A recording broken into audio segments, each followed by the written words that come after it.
ಪರಿಶುದ್ಧವಾದ ಆರಾಧನೆಯನ್ನು ನಾವು ಪ್ರಾರಂಭ ಮಾಡುವಂತೆ ದೇವರ ಆಲಯದಲ್ಲಿ ನಾವೆಲ್ಲರೂ ಎದ್ದು ನಿಂತುಕೊಂಡು ನಮ್ಮನ್ನು ನಾವು ಸಿದ್ಧಪಡಿಸಿಕೊಳ್ಳೋಣ.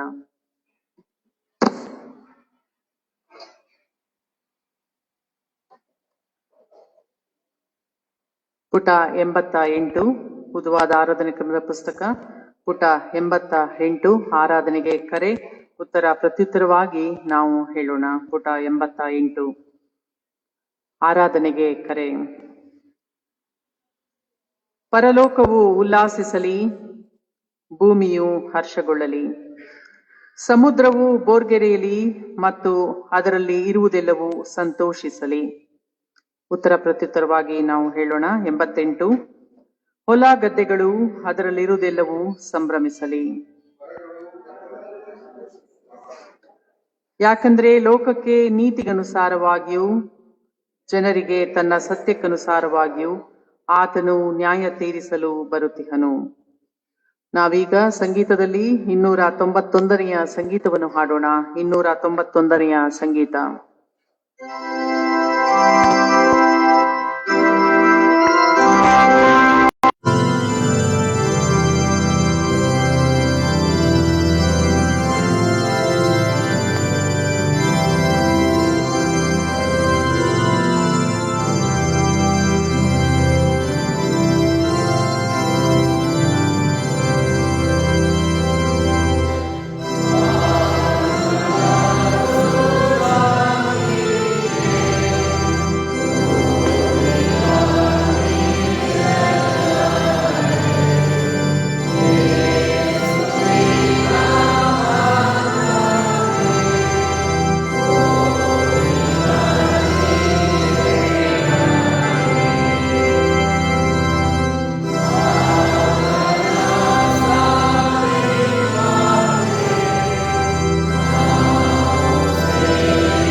ಪರಿಶುದ್ಧ, ನಿನ್ನ ಕೃತ್ಯಗಳು ಮಹತ್ತಾದವುಗಳು. ನೀನು ತ್ರೈಕ್ಯನು, ಕರ್ತ ದೇವರು ಮತ್ತು ಸರ್ವೋತ್ತಮನು.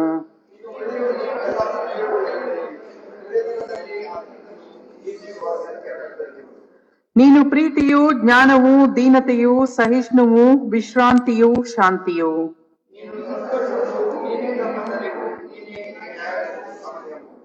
ನೀನೇ ನಮ್ಮೆಲ್ಲ ಐಶ್ವರ್ಯವು, ನಮ್ಮನ್ನು ಸಂತೃಪ್ತಿಗೊಳಿಸುವಾತನು. ನೀನೇ ನಮ್ಮನ್ನು ಕಾಯುವ, ಪೋಷಿಸುವ ಸಂರಕ್ಷಕ. ನೀನೇ ನಮ್ಮ ನಂಬಿಕೆ ಮತ್ತು ಆದರಣೆ. ಒಟ್ಟಾಗಿ ಹೇಳೋಣ.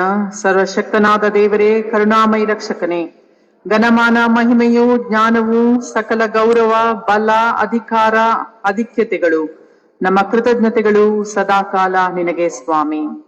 ಆಮೆನ್. ಸಭೆಯವರು ಕುಳಿತುಕೊಳ್ಳ್ರಿ. ದೇವರ ಸನ್ನಿಧಾನದಲ್ಲಿ ಕ್ಷಣಕಾಲ ನಾವು ಮೌನವಾಗಿರೋಣ.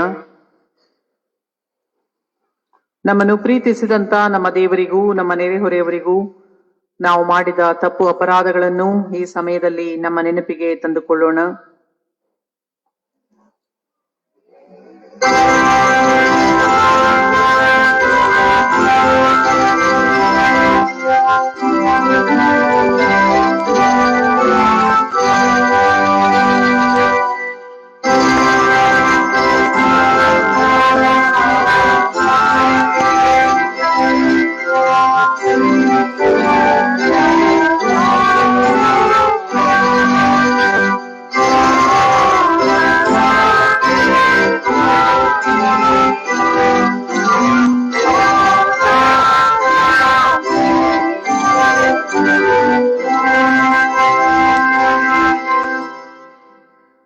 ನಮ್ಮಲ್ಲಿ ಪಾಪವಿಲ್ಲವೆಂದು ನಾವು ಹೇಳಿದರೆ ನಮ್ಮನ್ನು ನಾವೇ ಮೋಸಪಡಿಸಿಕೊಳ್ಳುತ್ತೇವೆ ಮತ್ತು ಸತ್ಯವೆಂಬುದು ನಮ್ಮಲ್ಲಿಲ್ಲ.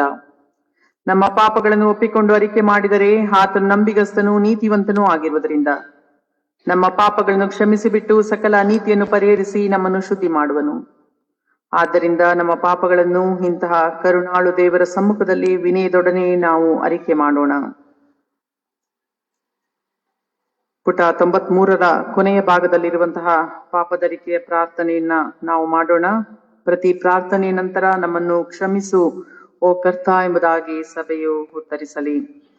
ಕರುಣೆಯುಳ್ಳ ದೇವರೇ, ನಾವು ನಿನ್ನ ಸ್ವರೂಪದಲ್ಲಿ ಸೃಷ್ಟಿಸಲ್ಪಟ್ಟದರ ಉದ್ದೇಶವನ್ನು ಮರೆತು ಈ ಲೋಕದಲ್ಲಿ, ಮುಖ್ಯವಾಗಿ ನಮ್ಮ ಪರಿಸರದಲ್ಲಿ ನಿನ್ನ ಶಾಂತಿಯನ್ನು ಪಸರಿಸುವ ನಮ್ಮ ಜವಾಬ್ದಾರಿಯಲ್ಲಿ ತಪ್ಪಿದ್ದೇವೆಂಬುದನ್ನು ನಿನ್ನ ಮುಂದೆ ಅರಿಕೆ ಮಾಡುತ್ತೇವೆ.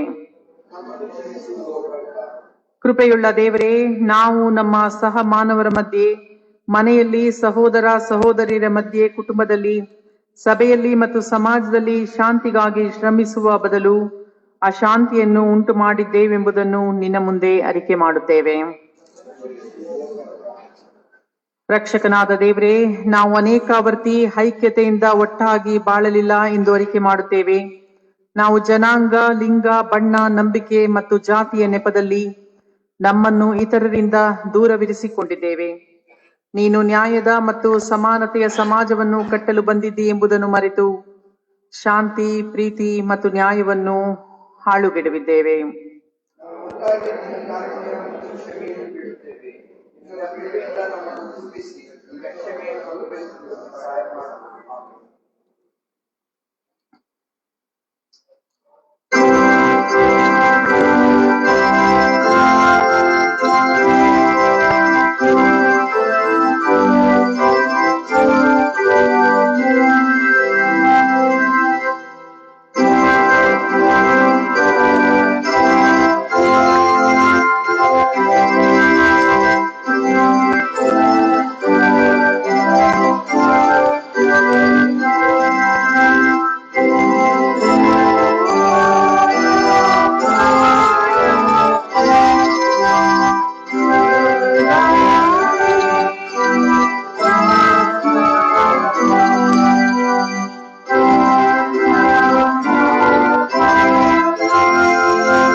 ಶುಭ ವಾರ್ತೆಯನ್ನು ಕೇಳಿರಿ. ಆತನು ಪವಿತ್ರಾತ್ಮದಲ್ಲಿಯೂ ಬೆಂಕಿಯಲ್ಲಿಯೂ ನಿಮಗೆ ಸ್ನಾನ ಮಾಡಿಸುವನು. ದೀಕ್ಷಾ ಸ್ನಾನದಲ್ಲಿ ನೀವು ಕ್ರಿಸ್ತನೊಂದಿಗೆ ಹೂಳಲ್ಪಟ್ಟಿರಿ. ದೀಕ್ಷಾ ಸ್ನಾನದಲ್ಲಿ ನಂಬಿಕೆಯ ಮೂಲಕ ಕ್ರಿಸ್ತನನ್ನು ಸತ್ತೊಳಗಿಂದ ಎಬ್ಬಿಸಿದ ದೇವರ ಮಹಾತಿಶಯದಲ್ಲಿ ನೀವು ಕೂಡ ಆತನೊಂದಿಗೆ ಜೀವಿತರಾಗಿ ಎಬ್ಬಿಸಲ್ಪಟ್ಟಿದ್ದೀರಿ. ಯಾರಾದರೂ ಕ್ರಿಸ್ತನಲ್ಲಿದ್ದರೆ ನೂತನ ಸೃಷ್ಟಿಯಾದರೂ, ಇಗೋ ಪೂರ್ವ ಸ್ಥಿತಿ ಹೋಗಿ ಎಲ್ಲಾ ನೂತನವಾಯಿತು. ಕ್ರಿಸ್ತನಲ್ಲಿಯೇ ನಾವು ಕ್ಷಮಿಸಲ್ಪಟ್ಟಿದ್ದೇವೆ. ನಾವು ಕುಳಿತಲ್ಲಿಯೇ ತಲೆಬಾಗಿ ಪ್ರಾರ್ಥನೆ ಮಾಡೋಣ. ಪರಮ ಪ್ರೀತಿಯುಳ್ಳ ನಮ್ಮ ತಂದೆಯಾದ ದೇವರೇ, ಈ ಸಮಯಕ್ಕೋಸ್ಕರ ಸ್ವಾಮಿ ನಿನಗೆ ಅನಂತ ಸ್ತೋತ್ರವನ್ನು ಸಮರ್ಪಿಸುತ್ತೇವೆ. ಕಳೆದ ವಾರದ ಎಲ್ಲ ದಿನಗಳನ್ನು ನೆನಪು ಮಾಡಿಕೊಳ್ಳುತ್ತೇವೆ. ನೀನು ನಮಗೋಸ್ಕರ ಕೊಟ್ಟಂತ ಎಲ್ಲ ಆಶೀರ್ವಾದಗಳಿಗೋಸ್ಕರ ನಿನಗೆ ಅನಂತ ಸ್ತೋತ್ರವನ್ನು ಸಮರ್ಪಿಸುತ್ತೇವೆ. ನೀನು ದಯಪಾಲಿಸಿದಂತ ಆರೋಗ್ಯಕ್ಕಾಗಿ, ಆಯುಷ್ಕಾಲಕ್ಕಾಗಿ, ಈ ಹೊಸ ದಿನದಲ್ಲಿ ಬೆಳಗಿನ ಸಮಯದಲ್ಲಿ ನಿನ್ನ ಆಲಯದಲ್ಲಿ ನಾವೆಲ್ಲರೂ ಕಾಣಿಸಿಕೊಂಡು ಆರಾಧನೆಯಲ್ಲಿ ಪಾಲ್ಗೊಳ್ಳುವಂತೆ ನಮಗೆ ಕೊಟ್ಟಂತಹ ದೈಹಿಕ ಬಲ ಶಕ್ತಿಗೋಸ್ಕರವಾಗಿ, ಮನಸ್ಸಿಗೆ ಕೊಟ್ಟಂತಹ ನಂಬಿಕೆಗಾಗಿ ನಿನಗೆ ಅನಂತ ಸ್ತೋತ್ರವಾಗಲಿ. ಈ ಆರಾಧನೆಯ ಸಮಯವನ್ನು ನೀನು ಆಶೀರ್ವಾದ ಮಾಡಿ ನಡೆಸು. ನಿನ್ನ ಆತ್ಮನ ಅಭಿಷೇಕದಿಂದ ತುಂಬಿಸು. ನಿನ್ನ ಪರಿಶುದ್ಧ ಸನ್ನಿಧಾನದಲ್ಲಿ ತಲೆಬಾಗಿ ಕುಳಿತಂತ ಒಬ್ಬೊಬ್ಬ ನಿನ್ನ ಮಕ್ಕಳನ್ನು ದೇವರೇ ನೀನು ವಿಶೇಷವಾಗಿ ಆಶೀರ್ವದಿಸು. ಯಾರ್ಯಾರ ಜೀವನದಲ್ಲಿ ಯಾವ ರೀತಿಯಾದಂತಹ ಅವಶ್ಯಕತೆ ಇದೆ ಎಲ್ಲವನ್ನ ತಿಳಿದಂತಹ ದೇವರು ನೀನು. ನಮ್ಮೆಲ್ಲ ಅವಶ್ಯಕತೆಗಳನ್ನ ನಿನ್ನ ಚಿತ್ತದಂತೆ ಸ್ವಾಮಿ ನಮ್ಮ ಜೀವನದಲ್ಲಿ ನೀನು ಪೂರೈಸು ಎಂದು ನಿನ್ನಲ್ಲಿ ಪ್ರಾರ್ಥಿಸ್ತೇವೆ. ನಮ್ಮ ದೇಹದಲ್ಲಿ ಉಸಿರು ಇರುವವರೆಗೂ ಸದಾಕಾಲ ನಾವು ನಿನಗೆ ಸ್ತೋತ್ರವನ್ನ ಸಮರ್ಪಿಸುತ್ತಾ, ನಮ್ಮ ಹೃದಯದ ಆಲೋಚನೆಗಳಲ್ಲಿ ನಾವು ನಿನ್ನನ್ನೇ ನಂಬಿಕೊಂಡವರಾಗಿ ನಿನ್ನಲ್ಲೇ ನಿರೀಕ್ಷೆಯನ್ನಿಟ್ಟು ಸಂತೋಷದಿಂದ ಆರೋಗ್ಯದಿಂದ ಬಾಳುವಂತಹ ಕೃಪೆಯನ್ನು ನಮಗೆಲ್ಲರಿಗೆ ದಯಪಾಲಿಸಿಕೊಟ್ಟು ನಡೆಸು. ನಿನ್ನ ಪರಿಶುದ್ಧ ಸನ್ನಿಧಾನದಲ್ಲಿ ನಮಗೆ ಶಾಂತಿ ಸಿಗಲಿ, ಸಮಾಧಾನ ಸಿಗಲಿ, ಆರೋಗ್ಯ ಸಿಗಲಿ, ಸಮೃದ್ಧಿ ಸಿಗಲಿ. ಎಲ್ಲಕ್ಕಿಂತ ಹೆಚ್ಚಾಗಿ ನಿನ್ನ ಪ್ರೀತಿಯ ನಿನ್ನ ಅದ್ಭುತ ಕಾರ್ಯಗಳ ಅನುಭವ ನಮ್ಮ ಜೀವನದಲ್ಲಾಗಲಿ. ಈ ಆರಾಧನೆಯನ್ನು ನಿನ್ನ ರಕ್ಷಣೆಯುಳ್ಳ ಹಸ್ತಕ್ಕೊಪ್ಪಿಸಿಕೊಡುತ್ತಾ ಯೇಸುವಿನಲ್ಲಿ ನಮ್ಮ ಪ್ರಾರ್ಥನೆಯನ್ನು ಬೇಡಿ ಹೊಂದಿದ್ದೇವೆ ದೇವರೇ, ಆಮೆನ್. ಈ ದಿನಕ್ಕೆ ನೇಮಕವಾದ ಮೊದಲನೆಯ ವೇದ ಪಾರಾಯಣವನ್ನ ಹಳೆ ಒಡಂಬಡಿಕೆಯಿಂದ ಓದಿ ಕೇಳೋಣ.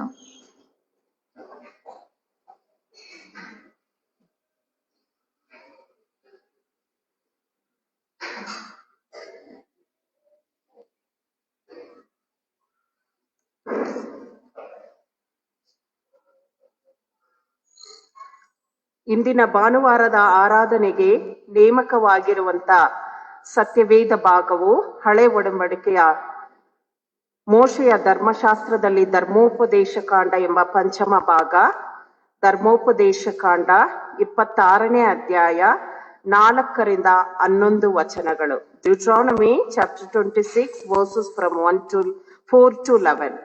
ಧರ್ಮೋಪದೇಶ ಕಾಂಡ 26ನೇ ಅಧ್ಯಾಯ 4ರಿಂದ 11 ವಚನಗಳು. ಸತ್ಯವೇದ ಪಾರಾಯಣ. ಯಾಜಕನು ಆ ಪುಟ್ಟಿಯನ್ನು ನಿಮ್ಮ ಕೈಯಿಂದ ತೆಗೆದುಕೊಂಡು ನಿಮ್ಮ ದೇವರಾದ ಯೆಹೋವನ ಯಜ್ಞವೇದಿಯ ಮುಂದೆ ಇಟ್ಟಾಗ, ನೀವು ನಿಮ್ಮ ದೇವರಾದ ಯೆಹೋವನ ಸನ್ನಿಧಿಯಲ್ಲಿ ಆರಾಮ್ಯನಾದ ನಮ್ಮ ಮೂಲ ಪಿತೃವು ಗತಿಯಿಲ್ಲದವನಾಗಿ ಸ್ವಲ್ಪ ಮಂದಿಯೊಡನೆ ಐಗುಪ್ತ ದೇಶಕ್ಕೆ ಹೋಗಿ ಅಲ್ಲಿ ಇಳಿದುಕೊಂಡನು. ಅಲ್ಲಿ ಅವನ ಸಂತಾನದವರು ಹೆಚ್ಚಿ ಮಹಾಬಲಿಷ್ಠ ಜನಾಂಗವಾದರು. ಐಗುಪ್ತರು ನಮ್ಮನ್ನು ಉಪದ್ರವಪಡಿಸಿ ಬಾಧಿಸಿ ನಮ್ಮಿಂದ ಕಠಿಣವಾಗಿ ದುಡಿಸಿಕೊಂಡಾಗ, ನಾವು ನಮ್ಮ ಪಿತೃಗಳ ದೇವರಾದ ಯೆಹೋವನಿಗೆ ಮೊರೆಯಿಡಲಾಗಿ, ಆತನು ಕೇಳಿ ನಮ್ಮ ದುರವಸ್ಥೆಯನ್ನು, ಕಷ್ಟವನ್ನು, ಉಪದ್ರವವನ್ನು ನೋಡಿ, ಭುಜಬಲವನ್ನು, ಶಿಕ್ಷಾಹಸ್ತವನ್ನು, ಮಹಾಭೀತಿಗಳನ್ನು, ಮಹತ್ ಕಾರ್ಯಗಳನ್ನು, ಉತ್ಪಾತಗಳನ್ನು ಪ್ರಯೋಗಿಸಿ ನಮ್ಮನ್ನು ಬಿಡಿಸಿ ಐಗುಪ್ತ ದೇಶದಿಂದ ಕರೆತಂದು ಹಾಲು ಜೇನು ಹರಿಯುವ ಈ ದೇಶವನ್ನು ನಮಗೆ ಕೊಟ್ಟಿದ್ದಾನೆ. ಆದದರಿಂದ ಯೆಹೋವನೇ, ನೀನು ಅನುಗ್ರಹಿಸಿರುವ ಭೂಮಿಯ ಬೆಳೆಯಲ್ಲಿ ಪ್ರಥಮ ಫಲಗಳನ್ನು ನಾವು ಕಾಣಿಕೆಯಾಗಿ ತಂದಿದ್ದೇವೆ, ಸ್ವೀಕರಿಸಬೇಕು ಎಂದು ಹೇಳಿ ಆ ಪ್ರಥಮ ಫಲಗಳನ್ನು ನಿಮ್ಮ ದೇವರಾದ ಯೆಹೋವನ ಸನ್ನಿಧಿಯಲ್ಲಿಟ್ಟು ಆತನನ್ನು ಆರಾಧಿಸಬೇಕು. ಆತನು ನಿಮಗೂ ನಿಮ್ಮ ಮನೆಯವರಿಗೂ ಉಂಟು ಮಾಡಿದ ಎಲ್ಲಾ ಸುಖ ಸಂತೋಷಗಳಿಗಾಗಿ ನೀವು ಲೇವಿಯರು ನಿಮ್ಮ ಮಧ್ಯದಲ್ಲಿರುವ ಪರದೇಶಿಗಳು ಸಂಭ್ರಮದಿಂದಿರಬೇಕು. ಕರ್ತನೇ, ನಿನಗೆ ಸ್ತೋತ್ರವಾಗಲಿ. ಎರಡನೆಯ ವೇದ ಪಾರಾಯಣವನ್ನು ಪತ್ರಿಕೆಗಳಿಂದ ಓದಿ ಕೇಳೋಣ.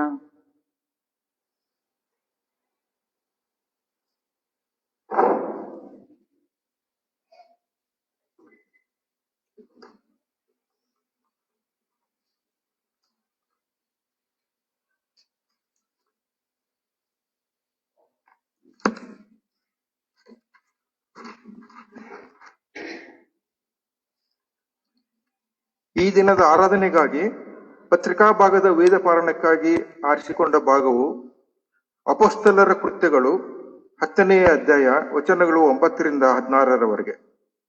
The Acts chapter 10 verses from 9 to 16. ಅಪೊಸ್ತಲರ ಕೃತ್ಯಗಳು 10ನೇ ಅಧ್ಯಾಯ 9ರಿಂದ 16 ವಚನಗಳು. ಮರುದಿನ ಅವರು ಪ್ರಯಾಣ ಮಾಡಿ ಆ ಊರಿನ ಹತ್ತಿರಕ್ಕೆ ಬರುತ್ತಿರುವಾಗ, ಪೇತ್ರನು ಸುಮಾರು ಮಧ್ಯಾಹ್ನದಲ್ಲಿ ಪ್ರಾರ್ಥನೆ ಮಾಡುವುದಕ್ಕಾಗಿ ಮಾಳಿಗೆಯನ್ನು ಹತ್ತಿದನು. ಅವನು ಬಹಳ ಹಸಿದು ಊಟ ಮಾಡಬೇಕೆಂದಿದ್ದನು.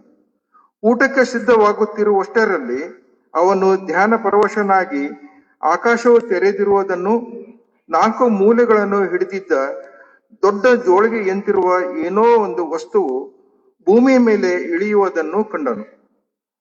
ಅದರೊಳಗೆ ಸಕಲ ವಿಧವಾದ ಪಶುಗಳು, ನೆಲದ ಮೇಲೆ ಹರಿದಾಡುವ ಕ್ರಿಮಿಕೀಟಗಳು, ಅಂತರಿಕ್ಷದಲ್ಲಿ ಹಾರಾಡುವ ಹಕ್ಕಿಗಳು ಇದ್ದವು. ಆಗ ಪೇತ್ರನೇ, ಎದ್ದು ಕೊಯ್ದು ತಿನ್ನು ಎಂದು ಅವನಿಗೆ ಒಂದು ವಾಣಿ ಕೇಳಿಸಿತು. ಅದಕ್ಕೆ ಪೇತ್ರನು, ಬೇಡವೇ ಬೇಡ ಸ್ವಾಮಿ, ನಾನು ಎಂದೂ ಹೊಲೆ ಪದಾರ್ಥವನ್ನಾಗಲಿ ಅಶುದ್ಧ ಪದಾರ್ಥವನ್ನಾಗಲಿ ತಿಂದವನಲ್ಲ ಅಂದನು. ದೇವರು ಶುದ್ಧ ಮಾಡಿದ್ದನ್ನು ನೀನು ಹೊಲೆ ಎನ್ನಬೇಡವೆಂದು ತಿರುಗಿ 2ನೇ ಸಾರಿ ಅವನಿಗೆ ವಾಣಿ ಕೇಳಿಸಿತು. ಹೀಗೆ 3 ಸಾರಿ ಆಯಿತು. ಆದ ಕೂಡಲೇ ಆ ವಸ್ತುವು ಆಕಾಶದೊಳಗೆ ಸೇರಿಕೊಂಡಿತು ಎಂಬುದೇ.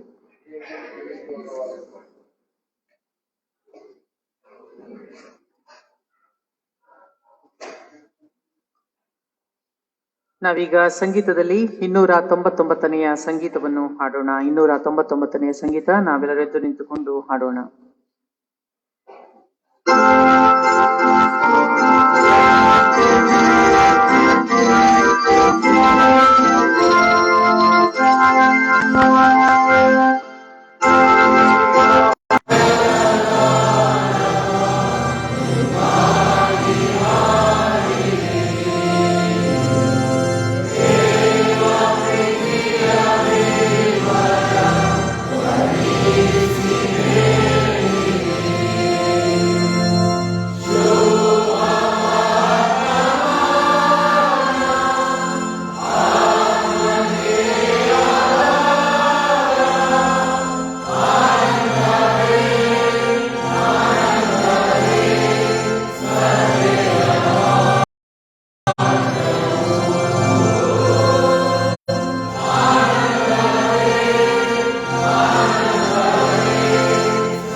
ಮೂರನೆಯ ವೇದ ಪಾಠವನ್ನು ಓದಿ ಕೇಳೋಣ.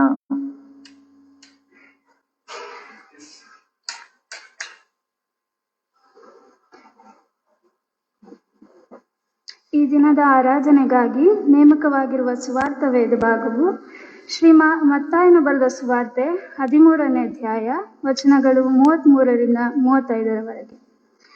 The Gospel according to Saint Matthew, chapter 13, verses from 33 to 35. ಮತ್ತಾಯನು ಬರೆದ ಸುವಾರ್ತೆ 13ನೇ ಅಧ್ಯಾಯ ವಚನಗಳು 33ರಿಂದ 35ರವರೆಗೆ. ದೇವರ ವಾಕ್ಯವನ್ನು ಕೇಳೋಣ. ಮತ್ತೊಂದು ಸಾಮ್ಯವನ್ನು ಅವರಿಗೆ ಹೇಳಿದನು.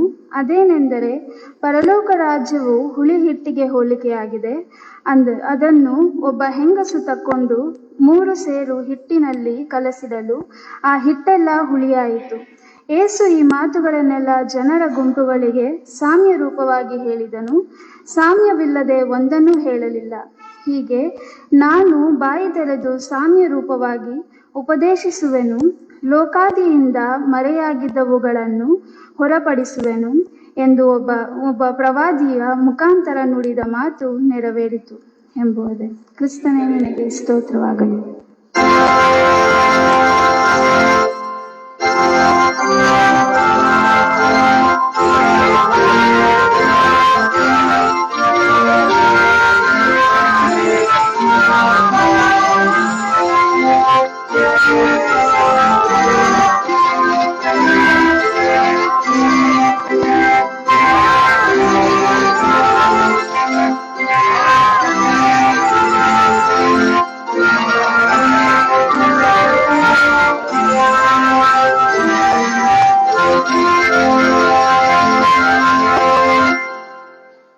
ಸಭೆಯವರು ಕುಳಿತುಕೊಳ್ಳ್ರಿ. ದೇವರ ವಾಕ್ಯ ಸಂದೇಶಕ್ಕೆ ನಾವೀಗ ಮುಂದೆ ಸಾಗೋಣ.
ಪ್ರೀತಿ ಸ್ವರೂಪನಾದಂತಹ ದೇವರೇ, ಈ ಸಮಯಕ್ಕೋಸ್ಕರ ನಿನಗೆ ಅನಂತ ಸ್ತೋತ್ರವಾಗಲಿ.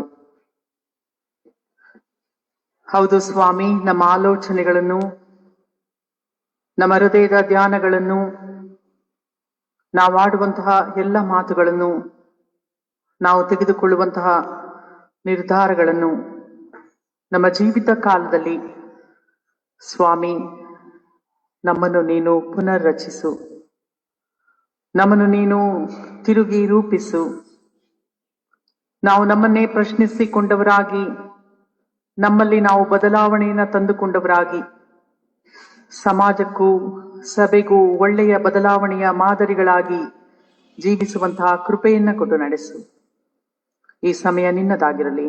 ಯೇಸುವಿನಲ್ಲಿ ನಮ್ಮ ಪ್ರಾರ್ಥನೆಯನ್ನು ಬೇಡಿ ಹೊಂದಿದ್ದೇವೆ ಸ್ವಾಮಿ, ಆಮೆನ್. ಕರ್ತನಲ್ಲಿ ಪ್ರೀತಿಯುಳ್ಳ ದೇವಜನರೇ, ಈ ಭಾನುವಾರ ನಾವು ಧ್ಯಾನ ಮಾಡುವಂತಹ ವಿಷಯ reformation Sunday, church reformed and reforming, past tense and present continuous tense, reformed and reforming. What is reformation? Reformation ಅಂದ್ರೆ ಏನು? ರಿಫಾರ್ಮೇಶನ್ ಎಂಬುದಾಗಿ ನೋಡುವಾಗ improvement, intended improvement, rescuing from error and returning to a rightful course. Reformation ಎಂಬುದಾಗಿ ನಾವು ಧ್ಯಾನ ಮಾಡುವಾಗ ಸುಧಾರಣೆ, ಪುನರ್ ನಿರ್ಮಾಣ, ಮರು ರಚನೆ, ನವೀಕರಿಸುವುದು, ಮಾರ್ಪಡಿಸುವುದು, ರೂಪಾಂತರಿಸುವುದು, ಹೀಗೆ ಅನೇಕ ರೀತಿಯಾದಂತಹ ಪದಗಳನ್ನ ನಾವು ರಿಫಾರ್ಮೇಶನ್ ಎನ್ನುವಂತಹ ಒಂದು ಪದಕ್ಕೆ ಹೋಲಿಸಿ ತಿಳಿದುಕೊಳ್ಳಬಹುದು. ಇವತ್ತೆಷ್ಟು ಡೇಟು? ಅಕ್ಟೋಬರ್ 31, 1517. ಬಹಳ ಚಾರಿತ್ರಿಕವಾದಂತಹ ಒಂದು ದಿನವಾಗಿದೆ. It was A historic date, ಒಂದು ಚಾರಿತ್ರಿಕವಾದಂತಹ ದಿನ. ಯಾಕೆ ಅಕ್ಟೋಬರ್ 31 ಎನ್ನುವಂಥದ್ದು ಒಂದು ಚಾರಿತ್ರಿಕವಾದಂತಹ ದಿನ ಎಂದು ನಾವು ತಿಳಿದುಕೊಳ್ಳುವಾಗ, ನಮಗೆಲ್ಲರಿಗೂ ತಿಳಿದಂತೆ ಕ್ಯಾಥಲಿಕ್ ಪ್ರೀಸ್ಟ್ ಆಗಿರುವಂತಹ ಫಾದರ್ ಮಾರ್ಟಿನ್ ಲೂಥರ್ ಅವರು ಸುಮಾರು 95 ಪಾಯಿಂಟ್ಸ್ಗಳುಳ್ಳ ಥೀಸಿಸ್, 95 ಥೀಸಿಸ್ಗಳನ್ನ ಒಳಗೊಂಡಂತಹ ಒಂದು ವಿಚಾರಣಾ ಧಾರೆಯನ್ನ ಅವರು ವಿಟನ್ಬರ್ಗ್, ಜರ್ಮನಿಯ ಕ್ಯಾಥೋಲಿಕ ಸಭೆಯ ಮುಂದೆ ಪ್ರತಿಪಾದಿಸುತ್ತಾರೆ. 95 ಥೀಸಿಸ್ ಎಂಬುದಾಗಿ ನಾವು ಹೇಳುವಾಗ ಸ್ವಂತ ಅದನ್ನ ಓದಿ ತಿಳಿದುಕೊಂಡು ಅದರಲ್ಲಿರುವಂತಹ ಅನೇಕ ವಿಚಾರಗಳನ್ನ ವಿಮರ್ಶಾತ್ಮಕವಾಗಿ ಯೋಚಿಸುವಂಥದ್ದು. ಇಲ್ಲಿ ಫಾದರ್ ಮಾರ್ಟಿನ್ ಲೂಥರ್ ಅವರು ಕ್ಯಾಥೋಲಿಕ ಸಭೆಯ ಸಂಪ್ರದಾಯ, ಬೋಧನೆಗಳು, ಅವರು ಅನುಸರಿಸುತ್ತಿರುವಂತಹ ಆಚಾರ ವಿಚಾರಗಳು, ಇದೆಲ್ಲವನ್ನ ತಿಳಿದುಕೊಂಡು ಯಾವ ರೀತಿಯಲ್ಲಿ ಈ ಬೋಧನೆಗಳು, ಈ ಆಚಾರ ವಿಚಾರಗಳು, ಈ ಸಂಪ್ರದಾಯಗಳು ಯೇಸು ಕ್ರಿಸ್ತನ ಕರೆಯಿಂದ ದೂರ ಹೋಗ್ತಾ ಇದೆ, ಯಾವ ರೀತಿಯಲ್ಲಿ ಸಭೆಯು ಯೇಸು ಕ್ರಿಸ್ತನ ಕರೆಯಿಂದ ದೂರ ಹೋಗ್ತಾ ಇದೆ ಎನ್ನುವುದನ್ನ ತಿಳಿದುಕೊಂಡು ಯಾವ ರೀತಿಯಲ್ಲಿ ತಿರುಗಿ ಒಂದಾಗಿ ದೇವರ ಕರೆಗೆ ಹೋಗೊಟ್ಟು ನಡೆದುಕೊಳ್ಳಬೇಕು ಎನ್ನುವುದನ್ನ ಬಹಳ ವಿಮರ್ಶಾತ್ಮಕವಾಗಿ ಸಭೆಯ ಮುಂದೆ ಧೈರ್ಯದಿಂದ ಪ್ರತಿಪಾದಿಸುತ್ತಾರೆ. ಪ್ರೀತಿಯುಳ್ಳ ದೇವ ಜನರೇ, ರಿಫಾರ್ಮೇಶನ್ ಎಂಬುದಾಗಿ ನಾವು ಹೇಳುವಾಗ it's not just like something go with flow. ಜನ ಹೇಗೆ ಮಾಡ್ತಾರೆ ನಾವು ಅದೇ ರೀತಿ ಮಾಡಿಕೊಂಡು ಕುರಿಗಳ ಹಾಗೆ ಹೋಗೋದಲ್ಲ. ರಿಫಾರ್ಮೇಶನ್ ಎಂಬುದಾಗಿ ಹೇಳುವಾಗ ವಿಮರ್ಶಾತ್ಮಕವಾಗಿ ಎಲ್ಲವನ್ನ ತಿಳಿದುಕೊಳ್ಳಲು ಪ್ರಯತ್ನಿಸುವಂಥದ್ದು, ವಿಶೇಷವಾಗಿ ನಮ್ಮ ವೈಯಕ್ತಿಕವಾದಂತಹ ಜೀವನವನ್ನ ನಾವು ವಿಮರ್ಶಾತ್ಮಕವಾಗಿ ಪ್ರಶ್ನೆ ಮಾಡುತ್ತಾ ಎಲ್ಲಿ ನಾವು ದೇವರ ಕರೆಯಿಂದ ನಾವು ದೂರ ಹೋಗ್ತಾ ಇದ್ದೇವೆ ಎನ್ನುವುದನ್ನ ತಿಳಿದುಕೊಳ್ಳಲು ಪ್ರಯತ್ನಿಸಿ ನಮ್ಮನ್ನು ನಾವು ಸರಿಪಡಿಸಿಕೊಳ್ಳುವಂಥದ್ದು, ಸಭೆಯನ್ನ ಸರಿಪಡಿಸುವಂಥದ್ದು. ರಿಫಾರ್ಮೇಶನ್ ಎಂಬುದಾಗಿ ಹೇಳುವಾಗ ಏನೋ ಒಂದು ದೊಡ್ಡದಾಗಿ ಮಾತಾಡಿ ಇರುವಂತ ಆ ಸ್ಥಿತಿಗತಿಗಳು ಸರಿ ಇಲ್ಲ ಎಂಬುದಾಗಿ ಹೇಳುವಂಥದ್ದಲ್ಲ. ಬದಲಾಗಿ ರಿಫಾರ್ಮೇಶನ್ ಎಂಬುದಾಗಿ ಹೇಳುವಾಗ ಪವಿತ್ರಾತ್ಮನಿಂದ ನಡೆಸಲ್ಪಟ್ಟು ಸತ್ಯವೇದದ ಆಧಾರವನ್ನ ಹೊಂದಿದವರಾಗಿ ಚರಿತ್ರೆಯ ಪ್ರಯಾಣದ ಉದ್ದಕ್ಕೂ ಕೂಡ ದೇವರ ಸ್ವರಕ್ಕೆ ಹೋಗುಡುವಂಥದ್ದು, ದೇವರ ಸ್ವರಕ್ಕೆ ಹೋಗುಡುವಂಥದ್ದು. ಸಂಪ್ರದಾಯ ಹಾಗೂ ಸತ್ಯವೇದವನ್ನ ಪ್ರಸ್ತುತ ಪರಿಸ್ಥಿತಿಗಳಿಗೆ ತಕ್ಕಂತೆ ವ್ಯಾಖ್ಯಾನಿಸುವಂತಹ ಜಾಣ್ಮೆಯನ್ನ ಹೊಂದುವಂಥದ್ದು ಅದು ರಿಫಾರ್ಮೇಶನ್ ಎಂಬುದಾಗಿ ನಾವು ಕರೆಯುತ್ತೇವೆ. ಪುನರ್ರೂಪಿಸುವಂಥದ್ದು. ಸುಮಾರು 500 ವರ್ಷಗಳ ಹಿಂದೆಯೇ ಮಾರ್ಟಿನ್ ಲೂಥರ್ ಅವರು ಬಹಳ ಸಂಪ್ರದಾಯದಿಂದ ಕೂಡಿದಂತಹ ಆ ಒಂದು ಬಹಳ ಪ್ರಸಿದ್ಧಿಯನ್ನ ಹೊಂದಿದಂತಹ ಸಭೆಯ ಮುಂದೆ ನಿಂತುಕೊಂಡು ತನ್ನ ಒಂದು ಸ್ಟೇಟ್ಮೆಂಟ್ ಅನ್ನ ಅವರು ಕೊಡ್ತಾರೆ. ಏನಂತಂದ್ರೆ, here I stand, God help me, I can do no other. Here I stand, ಇದು ನನ್ನ ನಿಲುವು, ಇದು ನನ್ನ ತೀರ್ಮಾನ. ಅವ್ರ ಹಿಂದೆ ದೊಡ್ಡ ದೊಡ್ಡ ಜನರ ಗುಂಪೇನು ಇರಲಿಲ್ಲ. ಆವತ್ತು ಮಾರ್ಟಿನ್ ಲೂಥರ್ ಅವರು ತಮ್ಮ ತೀರ್ಮಾನವನ್ನ, ತಮ್ಮ ನಿಲುವನ್ನ ಬಹಳ ಧೈರ್ಯದಿಂದ ಇಡೀ ಒಂದು ಸಭೆಯ ಮುಂದೆ ಅವರು ಪ್ರತಿಪಾದಿಸ್ತಾರೆ. ಆ ದಿನದಿಂದ ಅವರು ಆ ದಿನ ಮಾಡಿದಂತಹ ಆ ಕಾರ್ಯದಿಂದಲೇ ಇವತ್ತು ನಾನು ನೀವು ಸತ್ಯವೇದವನ್ನ ಕೈಯಲ್ಲಿ ಹಿಡಿದಿದ್ದೇವೆ. ಇಲ್ಲದೇ ಇದ್ರೆ ಅದನ್ನ ಕೈಯಲ್ಲಿ ಹಿಡಿಯುವುದಕ್ಕೂ ಕೂಡ ನಮಗೆ ಸಾಧ್ಯವಾಗಲಿಲ್ಲ. ಪ್ರೀತಿಯುಳ್ಳ ದೇವಜನರೇ, ಈ ಸಮಯದಲ್ಲಿ ನಾನು, ನನ್ನ ಕುಟುಂಬ, ನನ್ನ ಸಭೆ, ನನ್ನ ಸಮಾಜ ಯಾವ ರೀತಿಯಲ್ಲಿ ಪುನರ್ರೂಪಿಸಬಹುದು, ಯಾವ ರೀತಿಯಲ್ಲಿ ಪುನರ್ ಸ್ಥಾಪಿಸಬಹುದು ಎಂಬುದಾಗಿ ತಿಳಿದುಕೊಳ್ಳಲು ಮೊದಲು ನಮ್ಮ ಆದ್ಯ ಕರ್ತವ್ಯ, ನಮ್ಮ ಎಂಬುದಾಗಿ ಹೇಳುವಾಗ ನನ್ನ, ಹಿಯರ್ ಐ ಸ್ಟ್ಯಾಂಡ್, ಇದು ನನ್ನ ನಿಲುವು. ಮಾರ್ಟಿನ್ ಲೂಥರ್ ಅವರು ಆ ದಿನ ಯಾವುದೇ ರೀತಿಯಾದಂತಹ ಗೆಲುವನ್ನ ಕಂಡುಕೊಳ್ಳಲು ಸಾಧ್ಯವಾಗಲಿಲ್ಲ.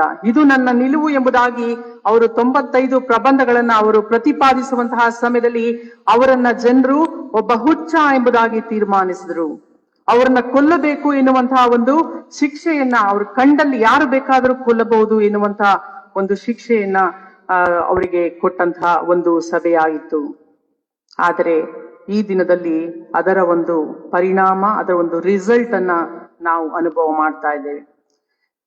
Reformation within our self, ನಮ್ಮಲ್ಲಿಯೇ ಆಗಬೇಕಾದಂತಹ ಒಂದು ಪುನರ್ರಚನೆ ಎಂಬುದಾಗಿ ಹೇಳುವಾಗ ನಮ್ಮ ಆಲೋಚನೆಯಲ್ಲಿ, ನಮ್ಮ ನಿರ್ಧಾರಗಳಲ್ಲಿ, ನಾವು ಮಾಡುವಂತಹ ಕೆಲಸ ಕಾರ್ಯಗಳಲ್ಲಿ ನಮ್ಮಲ್ಲಿಯೇ ಆಗುವಂತಹ ಒಂದು ಬದಲಾವಣೆ, ಒಂದು ಸುಧಾರಣೆ ಎನ್ನುವಂಥದ್ದು ಬಹಳ ಪ್ರಾಮುಖ್ಯ. ಅಪೊಸ್ತಲರ ಕೃತ್ಯದಲ್ಲಿ ನಾವು ಓದಿ ಕೇಳಿದೆವು. ಅಪೊಸ್ತಲರ ಕೃತ್ಯಗಳು 10ನೇ ಅಧ್ಯಾಯ. ಅಲ್ಲಿ ಪೇತ್ರನಿಗೆ ಆದಂತಹ ಒಂದು ದರ್ಶನವನ್ನ ನಾವು ಕಾಣ್ತೇವೆ. ಆತನ ಒಂದು ದರ್ಶನದಲ್ಲಿ ಈಗ ನಾವು ಓದಿ ಕೇಳಿದ್ದೇವೆ, ಒಂದು ಜೋಳಿಗೆ ಅಲ್ಲಿ ಕಾಣ್ತದೆ. ಆ ಜೋಳಿಗೆಯಲ್ಲಿ ಅನೇಕ ರೀತಿಯಾದಂತಹ ಪ್ರಾಣಿ ಪಕ್ಷಿಗಳು, ಕ್ರಿಮಿ ಕೀಟಗಳು ಇರ್ತದೆ. ಅಲ್ಲಿ ದೇವರ ಒಂದು ಸ್ವರ ಆತನಿಗೆ ಕೇಳಿಸ್ತದೆ. ಏನಂದ್ರೆ, ಇದೆಲ್ಲವನ್ನ ನೀನು ಹಿಡಿದುಕೊಂಡು ತಿನ್ನು ಎಂಬುದಾಗಿ ದೇವರ ಸ್ವರ ಕೇಳಿಸ್ತದೆ.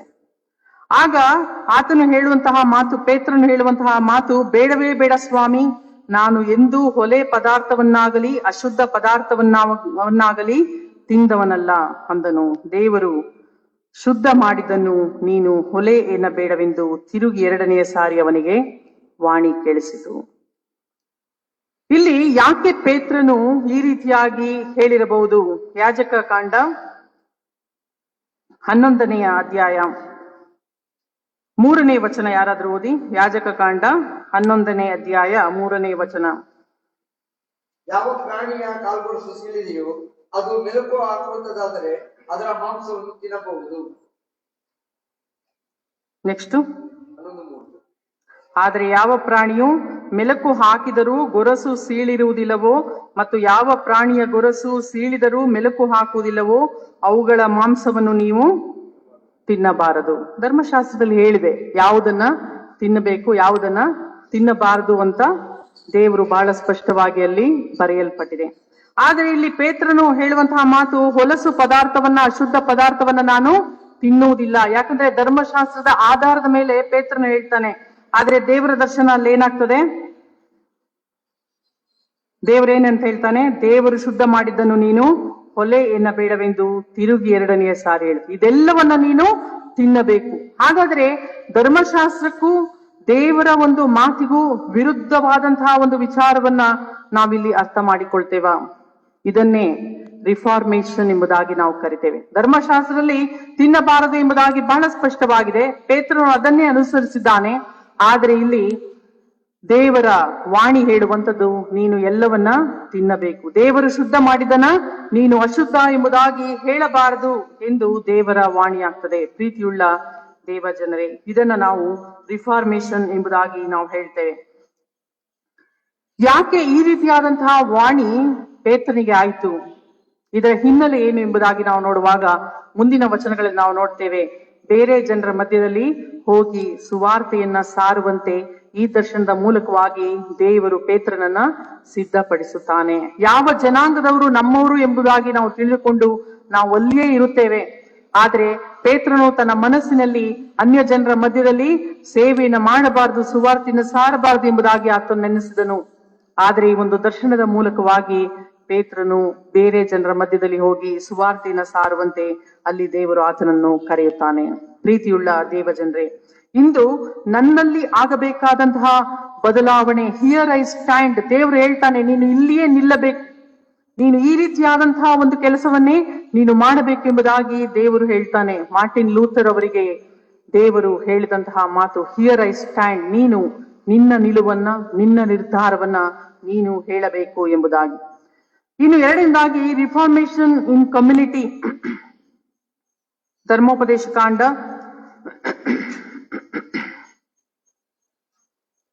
26ನೇ ಅಧ್ಯಾಯ.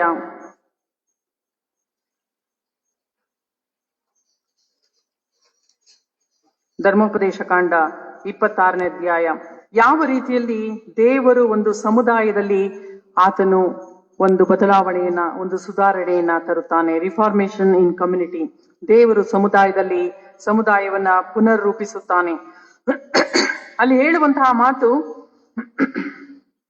2ನೇ ವಚನದಲ್ಲಿ, ಆತನ ದಯಪಾಲಿಸಿದ ಹೊಲದ ಎಲ್ಲಾ ಬೆಳೆಯಲ್ಲಿಯೂ ನೀವು ಕೆಲವು ಪ್ರಥಮ ಫಲಗಳನ್ನು ಪುಟ್ಟಿಯಲ್ಲಿಟ್ಟು ನಿಮ್ಮ ದೇವರಾದ ಯೆಹೋವನು ತನ್ನ ಹೆಸರನ್ನು ಸ್ಥಾಪಿಸುವುದಕ್ಕೆ ಆದುಕೊಳ್ಳುವ ಸ್ಥಳಕ್ಕೆ ತೆಗೆದುಕೊಂಡು ಹೋಗಿ ಆ ಕಾಲದಲ್ಲಿರುವ ಮಹಾಯಾಜಕನಿಗೆ, ಯೆಹೋವನು ನಮ್ಮ ಪಿತೃಗಳಿಗೆ ಪ್ರಮಾಣ ಮಾಡಿಕೊಟ್ಟ ದೇಶದಲ್ಲಿ ನಾವು ಸೇರಿದ್ದಾಯಿತು.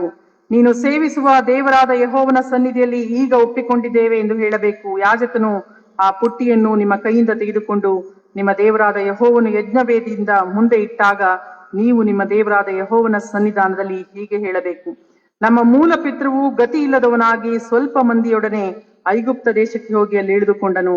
ಅಲ್ಲಿ ಅವನ ಸಂತಾನವು ಮರು ಹೆಚ್ಚಿ ಮಹಾಬಲಿಷ್ಠ ಸಂತಾನದವರು ಹೆಚ್ಚಿ ಮಹಾಬಲಿಷ್ಠ ಜನಾಂಗದವರಾದರು.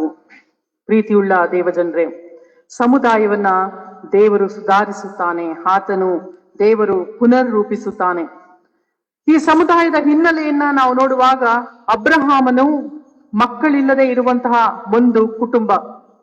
ದೇವರು ಅಬ್ರಹಾಮನಿಗೆ ಆಕಾಶವನ್ನ ತೋರಿಸ್ಕೊಂಡು ಹೇಳ್ತಾನೆ, ಆಕಾಶದಲ್ಲಿರುವಂತಹ ನಕ್ಷತ್ರದಷ್ಟು ನಿನ್ನ ಸಂತತಿಯನ್ನು ನಾನು ಅಭಿವೃದ್ಧಿ ಪಡಿಸುತ್ತೇನೆ. ಎಲ್ಲ ಇಲ್ಲದಿರುವಾಗಲೂ ಕೂಡ ದೇವರನ್ನ ಆತನು ನಂಬುತ್ತಾನೆ. ಇದಾದ ನಂತರ ಈಸಾಕನನ್ನ ದೇವರು ಅವರಿಗೆ ಕೊಡುತ್ತಾನೆ. ಮಗನು ಸಿಕ್ಕಿದನಲ್ಲ ಎಂಬುದಾಗಿ ಸಂತೋಷದಿಂದ ಇರುವಂತಹ ಸಮಯದಲ್ಲಿ ದೇವರು ಹೇಳ್ತಾನೆ, ನೀನು ಈಸಾಕನನ್ನ ಕರೆದುಕೊಂಡು ಹೋಗಿ ಬಲಿ ಕೊಡಬೇಕು ಎಂಬುದಾಗಿ. ನಂಬಿಕೆಯಲ್ಲಿ ಏಳು ಬೀಳುಗಳ ಸನ್ನಿವೇಶ. ಸಮುದಾಯವನ್ನ ನಾವು ನೋಡುವಾಗ ಅನೇಕ ಸಾರಿ ನಮ್ಮ ನಂಬಿಕೆಯಲ್ಲಿ ಏಳು ಬೀಳುಗಳಾಗ್ತದೆ. ಅನೇಕ ಜನರನ್ನ ನಾವು ನೋಡುವಾಗ ದೇವರು ಯಾಕೆ ಈ ರೀತಿಯಾಗಿ ಮಾಡುತ್ತಾನೆ ಎನ್ನುವಂತಹ ಒಂದು ಪ್ರಶ್ನೆ ನಮಗೆ ಬರುತ್ತದೆ. ಪ್ರೀತಿಯುಳ್ಳ ದೇವ ಜನರೇ, ಮೊನ್ನೆಯ ದಿನ ಪುನೀತ್ ರಾಜ್ ಅವರು ನಿಧನ ಹೊಂದಿದಂತಹ ಒಂದು ವಿಚಾರ. ಅನೇಕರು ನಾವು ಟಿವಿಯಲ್ಲಿ ದೂರದರ್ಶನ ನೋಡುವಾಗ ಅನೇಕರು ದೇವರನ್ನ ಪ್ರಶ್ನಿಸ್ತಾ ಇದ್ರು, ಯಾಕೆ ದೇವರ ಈ ರೀತಿಯಾಗಿ ಮಾಡಿದೆ, ಎಷ್ಟು ಒಳ್ಳೆಯ ಕೆಲಸಗಳನ್ನ ಮಾಡಿದಂತಹ ಒಬ್ಬ ವ್ಯಕ್ತಿ. ಪ್ರೀತಿಯ ದೇವಜನರೇ, ನಮ್ಮ ಅನೇಕ ಪೊಲಿಟಿಷಿಯನ್ಗಳು ಅವರನ್ನ ನೋಡಿ ಕಲಿಬೇಕು. ಅವರು ಸಂಪಾದಿಸಿದಂತಹ ಜನರು, ಅವರು ಮಾಡಿದಂತಹ ಒಳ್ಳೆಯ ಕಾರ್ಯಗಳು, ಪೊಲಿಟಿಷಿಯನ್ಗಳು ಅವರನ್ನ ನೋಡಿ ಕಲಿಬೇಕು, ಯಾವ ರೀತಿಯಲ್ಲಿ ಒಳ್ಳೆಯ ಕೆಲಸವನ್ನ ಮಾಡಬೇಕು. ಇಂತಹ ನಂಬಿಕೆಯ ಏಳು ಬೀಳುಗಳ ನಡುವೆ ದೇವರು ತೋರಿಸುವಂತಹ ಆಶೀರ್ವಾದಗಳನ್ನು ಕೂಡ ನಾವು ಸಮುದಾಯದಲ್ಲಿ ನೋಡಿ ತಿಳಿದುಕೊಳ್ಳುವಂತವರಾಗಬೇಕು. ಅಬ್ರಹಾಮನನ್ನ ದೇವರು ನಂಬಿಕೆಯಲ್ಲಿ ಆತನನ್ನ ನಡೆಸುತ್ತಾನೆ.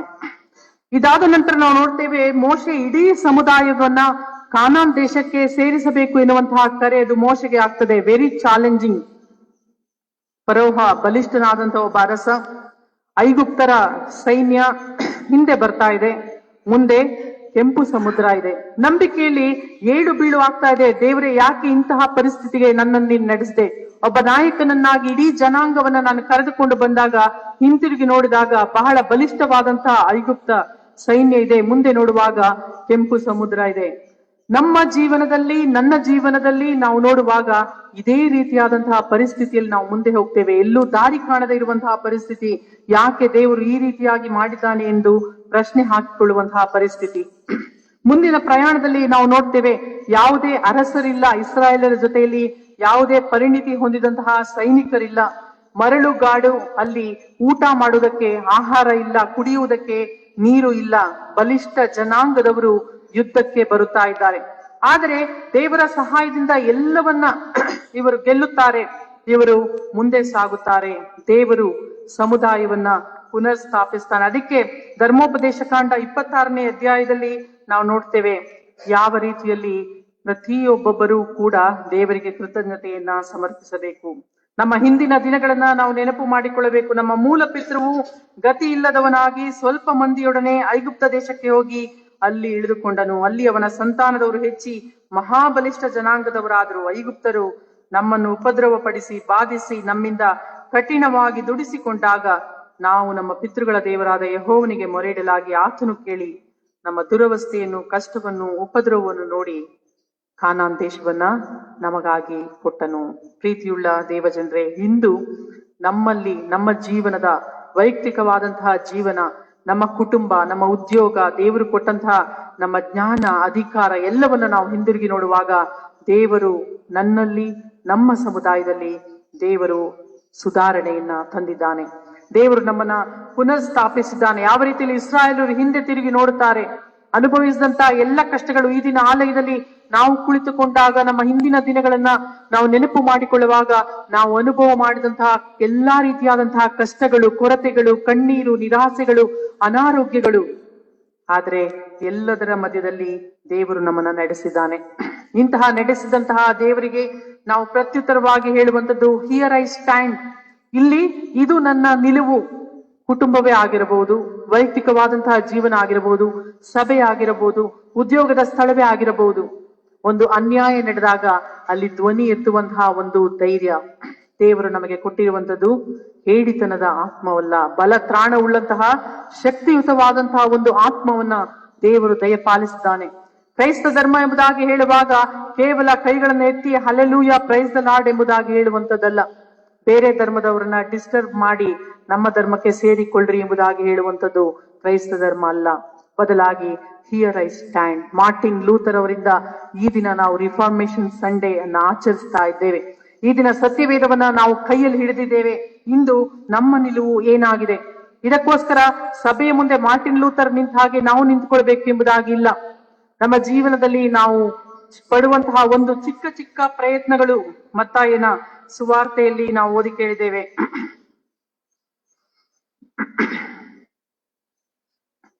ಮತ್ತಾಯನ ಸುವಾರ್ತೆ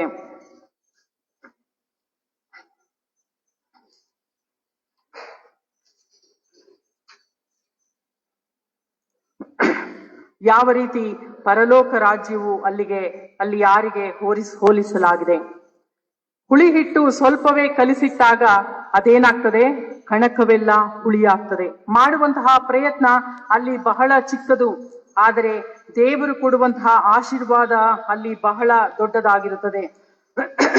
ಮತ್ತಾಯ 13:33ನೇ ವಚನದಿಂದ ನಾವು ಓದಿ ಕೇಳಿದ್ದೇವೆ ಯಾವ ರೀತಿಯಲ್ಲಿ ದೇವರ ರಾಜ್ಯಕ್ಕೋಸ್ಕರ ನಾವು ನಮ್ಮ ಪ್ರಯತ್ನವನ್ನ ಪಡಬೇಕು. ಮತ್ತಾಯ 13. ಪರಲೋಕ ರಾಜ್ಯವು ಹುಳಿ ಹಿಟ್ಟಿಗೆ ಹೋಲಿಕೆಯಾಗಿದೆ. ಅದನ್ನು ಒಬ್ಬ ಹೆಂಗಸು ತಕ್ಕೊಂಡು 3 ಸೇರು ಹಿಟ್ಟಿನಲ್ಲಿ ಕಲಿಸಿಡಲು ಆ ಹಿಟ್ಟೆಲ್ಲ ಹುಳಿಯಾಯಿತು. ನಂತರ ನಾವು ನೋಡ್ತೇವೆ ಪರಲೋಕ ರಾಜ್ಯವು 44ನೇ ವಚನ, ಹೊಲದಲ್ಲಿ ಹೂಳಿಟ್ಟ ದ್ರವ್ಯಕ್ಕೆ ಹೋಲಿಕೆಯಾಗಿದೆ. ಒಬ್ಬನು ಅದನ್ನು ಕಂಡುಕೊಂಡು ಮುಚ್ಚಿ ಬಿಟ್ಟು ಅದರಿಂದ ಸಂತೋಷದಿಂದ ತನ್ನ ಬದುಕನ್ನೆಲ್ಲ ಮಾರಿ ಆ ಹೊಲವನ್ನು ಕೊಂಡುಕೊಂಡನು. ಪರಲೋಕ ರಾಜ್ಯವು ಉತ್ತಮವಾದ ಮುತ್ತುಗಳನ್ನು ಹುಡುಕುವ ವ್ಯಾಪಾರಸ್ಥನಿಗೆ ಹೋಲಿಕೆಯಾಗಿದೆ. ಅವನು ಬಹು ಬೆಲೆಯುಳ್ಳ ಒಂದು ಮುತ್ತನ್ನು ಕಂಡು ತನ್ನ ಬದುಕೆಲ್ಲ ಮಾರಿ ಬಂದು ಅದನ್ನು ಕೊಂಡುಕೊಂಡನು.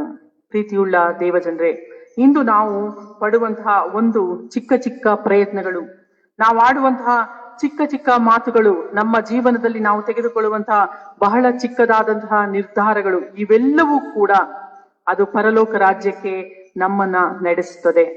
ಇಂತಹ ಚಿಕ್ಕ ಪ್ರಯತ್ನವನ್ನ ನಾವು ಪಡುವಾಗ ಅಲ್ಲಿ ನಾವು ಎಲ್ಲವನ್ನೂ ಕೂಡ ಪುನರ್ರಚಿಸಲು, ಪುನರ್ಸ್ಥಾಪಿಸಲು ಅದು ಸಾಧ್ಯವಾಗುತ್ತದೆ.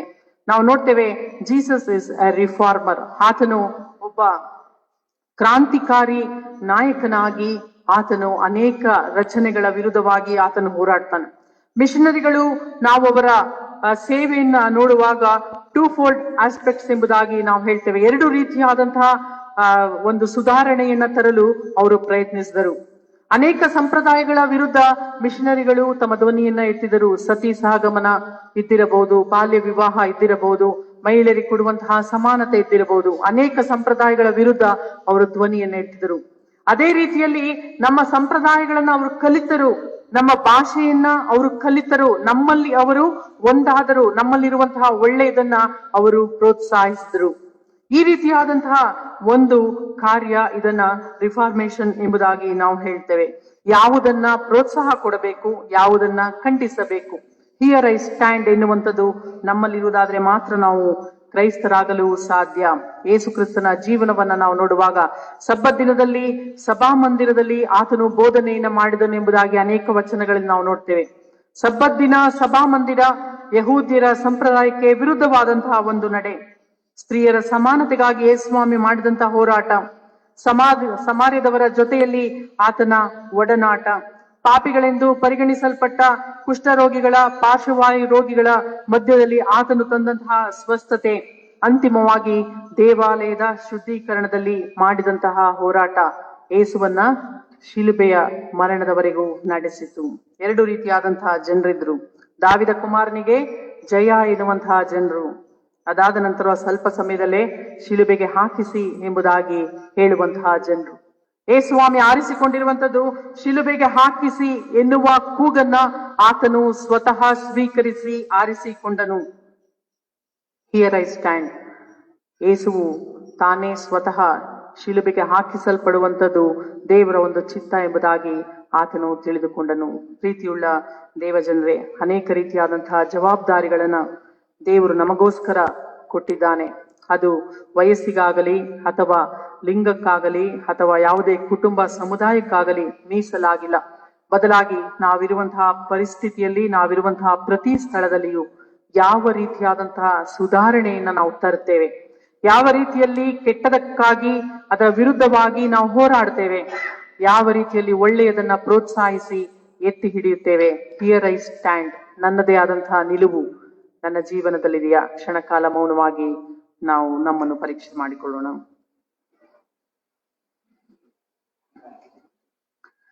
ಪ್ರೀತಿ ಸ್ವರೂಪನಾದಂತಹ ದೇವರೇ, ಕಳೆದಂತಹ ಈ ಸಮಯಕ್ಕೋಸ್ಕರ ನಿನಗೆ ಅನಂತ ಸ್ತೋತ್ರವನ್ನು ಸಮರ್ಪಿಸ್ತೇವೆ. ರಿಫಾರ್ಮೇಶನ್ ಸಂಡೇ ಎಂಬುದಾಗಿ ನಾವು ಆಚರಿಸಿದ್ದೇವೆ.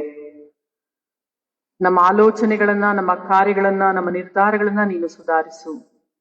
ನಾವು ನಮ್ಮ ಕುಟುಂಬಗಳನ್ನ ಸುಧಾರಿಸುವಂತೆ, ಒಳ್ಳೆಯದನ್ನ ಪ್ರೋತ್ಸಾಹಿಸಿ ಕೆಟ್ಟದ್ದಕ್ಕೆ ವಿರುದ್ಧವಾಗಿ ಧ್ವನಿ ಎತ್ತುವಂತೆ, ನನ್ನ ನಿಲುವು ಇದಾಗಿದೆ ಎಂಬುದಾಗಿ, ಹಿಯರ್ ಐ ಸ್ಟ್ಯಾಂಡ್ ಎಂಬುದಾಗಿ ಧೈರ್ಯದಿಂದ ನಾವು ಬಾಳುವಂತೆ ನಮ್ಮೊಬ್ಬೊಬ್ಬರನ್ನ ನೀನು ಆಶೀರ್ವದಿಸು.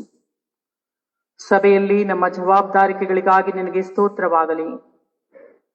ನಮ್ಮ ಉದ್ಯೋಗದ ಸ್ಥಳವನ್ನ ಆಶೀರ್ವದಿಸು, ವಿದ್ಯಾಭ್ಯಾಸದ ಸ್ಥಳವನ್ನ ಆಶೀರ್ವದಿಸು, ಕುಟುಂಬವನ್ನ ಆಶೀರ್ವದಿಸು. ನನ್ನ ನಿಲುವು, ನನ್ನ ನಿರ್ಧಾರ ಸದಾಕಾಲ ನಿನಗೆ ಮಹಿಮೆಯನ್ನು ತರುವಂತಿರಲಿ. ಯೇಸುವಿನಲ್ಲಿ ನಮ್ಮ ಪ್ರಾರ್ಥನೆಯನ್ನು ಬೇಡಿ ಹೊಂದೇವೆ ಸ್ವಾಮಿ. ಆಮೆನ್.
ನಾವೆಲ್ಲರೂ ಎದ್ದು ನಿಂತುಕೊಂಡು ಅಪೊಸ್ತಲರ ವಿಶ್ವಾಸೋತ್ತರವನ್ನು ಒಟ್ಟಾಗಿ ಹೇಳೋಣ. ಪುಟ 104.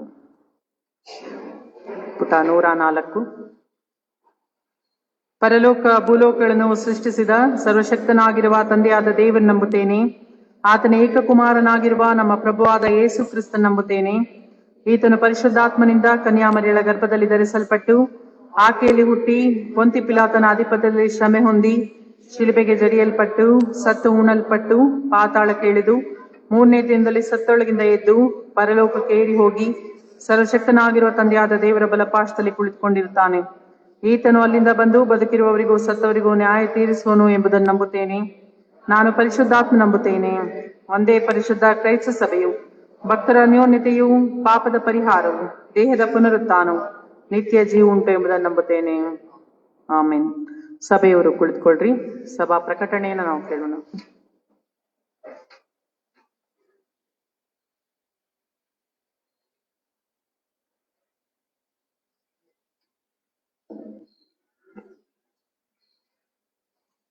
ಸಭೆಯವರಿಗೆ ತಿಳಿಸ್ತಕ್ಕಂಥ ಪ್ರಕಟಣೆಗಳು. ಇಂದಿನ ಆರಾಧನೆ ಬಂದಿರುವ ಮತ್ತು ಇಂದಿನ ಆರಾಧನೆ ನಡೆಸಿಕೊಡುತ್ತಿರುವಂತಹ ಘನ ಶೈಲಶ್ರೀ ಸುರೇಶ್ ಅಮ್ಮನವರನ್ನು ಕ್ರಿಸ್ತನ ಪ್ರೀತಿ ಹೆಸರಿನಲ್ಲಿ ಸ್ವಾಗತಿಸಿ ವಂದಿಸುವರಾಗಿದ್ದೇವೆ. ಈ ವಾರದಲ್ಲಿ ತಮ್ಮ ಜನ್ಮದಿನವನ್ನು ಎದುರು ನೋಡುತ್ತಿರುವಂತಹ ನಮ್ಮ ಸಭಿಕರು doctor Pramod Giri, Kumari Riya Richard, Shri Nityananda, Shrimati Sujatha Joel, Shri Shahan Kumar S Samuel Smith, Shrimati Hazel Geetanjali, Shri GJ. Prashanth, Shrimati Susanna, Kumari Shirley GS., Shrimati Caroline Mariana Sundar, Shrimati Swarna Shalini ಮತ್ತು ಶ್ರೀ ಆನಂದ ದೊಡ್ಡಮನಿ ಇವರುಗಳು. ಈ ವಾರದಲ್ಲಿ ತಮ್ಮ ವಿವಾಹ ವಾರ್ಷಿಕೋತ್ಸವ ಎದುರು ನೋಡುತ್ತಿರುವಂತಹ ನಮ್ಮ ಸಭಾ ದಂಪತಿಗಳು ಶ್ರೀಮತಿ ರಮೋನಾ ಆಂಜಲಾ ಮತ್ತು ಶ್ರೀ ಮೆಲ್ವಿನ್ ಹಾರ್ವಿ ಸುಂದರ್, ಶ್ರೀಮತಿ ರಶ್ಮಿ ಮತ್ತು ಶ್ರೀ ಎ.ಆರ್. ಸುರೇಶ್, ಶ್ರೀಮತಿ ನ್ಯಾನ್ಸಿ ಕವಿತಾ ಮತ್ತು ಶ್ರೀ ರಾಜೀವ್ ಇವರುಗಳು. ಇವರೆಲ್ಲರನ್ನು ತಂದೆ ದೇವರು ಇನ್ನು ಮುಂದಿನ ದಿನಗಳಲ್ಲೂ ಹೆಚ್ಚಾಗಿ ಆಶೀರ್ವದಿಸಿ ನಡೆಸಲೆಂದು ಸಭೆಯಾಗಿ ಹಾರೈಸುವವರಾಗಿದ್ದೇವೆ. ಕಳೆದ ವಾರದ ಕಾಣಿಕೆ ವಿವರಗಳು. ಸಭಾವಂತಿಕೆಯಾಗಿ ಬಂದದ್ದು 14,300 ರೂಪಾಯಿಗಳು. ಕಾಣಿಕೆ ಚೀಲೆಯಿಂದ ಬಂದದ್ದು 31,642 ರೂಪಾಯಿಗಳು. ಕೃತಜ್ಞತಾ ಕಾಣಿಕೆಗೆ ಬಂದದ್ದು 12,000 ರೂಪಾಯಿಗಳು. ಜನ್ಮದಿನದ ಕಾಣಿಕೆಗೆ ಬಂದದ್ದು 2,700 ರೂಪಾಯಿಗಳು. ವಿವಾಹ ವಾರ್ಷಿಕದ ಕಾಣಿಕೆಗೆ ಬಂದದ್ದು 2,700 ರೂಪಾಯಿಗಳು. ದಶಮಾಂಶ ಕಾಣಿಕೆಗೆ ಬಂದದ್ದು 7,500 ರೂಪಾಯಿಗಳು. ಹೀಗೆ ಕಳೆದ ವಾರ ಸೇರಿದ ಒಟ್ಟು ಕಾಣಿಕೆ 70,842 ರೂಪಾಯಿಗಳು. ಸುಗ್ಗಿ ಹಬ್ಬದ ಹರಾಜಿನ ಬಾಕಿ ಬಂದದ್ದು 7,200 ರೂಪಾಯಿಗಳು ಮತ್ತು ಸಹೋದರಿಯೊಬ್ಬರ ಚಿಕಿತ್ಸೆಗಾಗಿ ಬಂದ ಕಾಣಿಕೆ 3,000 ರೂಪಾಯಿಗಳು. ಅನಾರೋಗ್ಯದಲ್ಲಿರುವಂತಹ ಸಹೋದರಿ ಸುಸನ್ನ ದಾಸರವರ ಚಿಕಿತ್ಸೆಗಾಗಿ ಧನ ಸಹಾಯ ನೀಡಲು ಇಚ್ಛಿಸುವವರು ಅದನ್ನು ಖಜಾಂಜಿ ಅವರಿಗೆ ನೀಡಬಹುದು. ಹಾಗೂ ಮುಂದಿನ ಭಾನುವಾರದ ಆರಾಧನೆಯಲ್ಲಿ ಅವರಿಗಾಗಿ ಒಂದು ವಿಶೇಷ ಕಾಣಿಕೆಯನ್ನು ಸಂಗ್ರಹಿಸಲು ನಿರ್ಧರಿಸಲಾಗಿದೆ. ವಿವಾಹದ ಪ್ರಕಟಣೆ.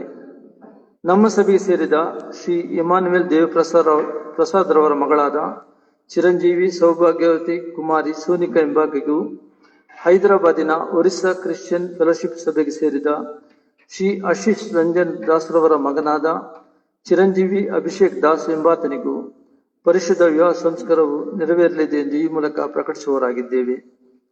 ಇವರಿಬ್ಬರು ಈ ವಿವಾಹದ ಮೂಲಕ ಒಂದಾಗಬಾರದು ಎಂಬುದಕ್ಕೆ ಯಾರಿಗಾದರೂ ಯೋಗ್ಯವಾದ ಕಾರಣಗಳೇನಾದರೂ ಇರುವುದಾದರೆ ಅಂಥವರು ಅದನ್ನು ಬರವಣಿಗೆ ಮೂಲಕ ಸಭಾಪಾಲಕರಿಗೆ ಮುಂಚಿತವಾಗಿ ತಿಳಿಸತಕ್ಕದ್ದು. ಇದು ಇವರ ವಿವಾಹದ 3ನೇ ಹಾಗೂ ಕಡೆಯ ಪ್ರಕಟಣೆ. ಮುಂದಿನ ಭಾನುವಾರ ಬೆಳಿಗ್ಗೆ 9 ಗಂಟೆಗೆ ಸರಿಯಾಗಿ ಆರಾಧನೆಯನ್ನು ನಡೆಸಲಾಗುವುದು. ಅಂದಿನ ಆರಾಧನೆ ಅಂತ್ಯದಲ್ಲಿ ಕರ್ತನ ಪವಿತ್ರ ರಾತ್ರಿ ಭೋಜನ ಸಂಸ್ಕಾರವಿರುವುದರಿಂದ ಪೂರ್ಣ ಸಭಾಂಗಿಗಳು ಇದಕ್ಕಾಗಿ ಸಿದ್ಧರಾಗಿ ಬರುವಂತೆ ಕೋರಲಾಗಿದೆ.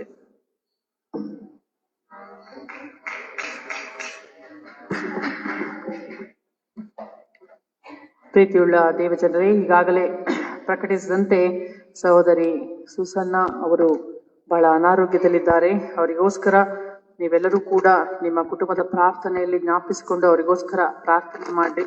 ಹಾಗೂ ಈಗಾಗಲೇ ಪ್ರಕಟಿಸಿದಂತೆ ಮುಂದಿನ ಭಾನುವಾರ, ಮೊದಲನೆಯ ಭಾನುವಾರ, ಎರಡನೆಯ ಕಾಣಿಕೆಯನ್ನು ಅವರಿಗೋಸ್ಕರ ನಾವು ತೆಗೆಯುತ್ತಾ ಇದ್ದೇವೆ. ದಯವಿಟ್ಟು ಹೆಚ್ಚಿನ ಹಣ ಸಹಾಯವನ್ನ ಮಾಡುವುದರ ಮೂಲಕವಾಗಿ ಆ ಸಹೋದರಿಯು ದೇವರ ಕೃಪೆಯಿಂದ ಅನಾರೋಗ್ಯದಿಂದ ಹೊರಗೆ ಬರುವಂತಾಗಲಿ ಎಂಬುದಾಗಿ ನಾವೆಲ್ಲರೂ ಶುಭವನ್ನ ಹಾರೈಸೋಣ. ನಿಮ್ಮ ಪ್ರಾರ್ಥನೆ ಹಾಗೂ ಹಣ ಸಹಾಯ ಅದು ನಿಜವಾಗಲೂ ದೇವರ ರಾಜ್ಯಕ್ಕೆ ಸೇರುವಂತದ್ದು. ನೀವೆಲ್ಲರೂ ಉದಾರವಾದಂತಹ ಒಂದು ಮನಸ್ಸಿನಿಂದ ಅವರಿಗೋಸ್ಕರ ಮುಂದಿನ ಭಾನುವಾರ ಹಣ ಸಹಾಯ ಮಾಡಬೇಕೆಂಬುದಾಗಿ ಪ್ರೀತಿಯಿಂದ ನಿಮ್ಮಲ್ಲಿ ಕೇಳಿಕೊಳ್ತೇನೆ. ಅದೇ ರೀತಿಯಲ್ಲಿ 2021 ಹಾಗೂ 24 ತ್ರೈವಾರ್ಷಿಕ ಡಯಾಸಿಸ್ನ ಚುನಾವಣೆಯಲ್ಲಿ ಎಲೆಕ್ಟ್ ಆದಂತಹ ಅಧಿಕಾರಿಗಳು ಈ ರೀತಿಯಾಗಿದ್ದಾರೆ.